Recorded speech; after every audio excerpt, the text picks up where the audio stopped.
حضرت فقیہ ابو اللیث سمرقندی رحمۃ اللہ علیہ فرماتے ہیں کہ تمام گناہوں میں سب سے زیادہ خطرناک حسد ہے، کیونکہ محسود کو تو بعد میں کوئی اس پر اثر ہوگا یا نہیں ہوگا، خود جو آدمی حسد کرتا ہے وہ 4 طرح کے عذابوں میں گرفتار ہو جاتا ہے۔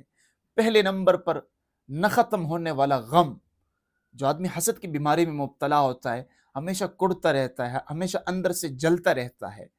دوسرے نمبر پر ایک ایسی مصیبت میں گرفتار ہوتا ہے جس پر کوئی ثواب نہیں، انسان پر پریشانی آتی ہے، دکھ آتا ہے، اسے غم ملتا ہے، اس پر وہ صبر کر لیتا ہے تو اللہ اجر و ثواب سے نوازتا ہے۔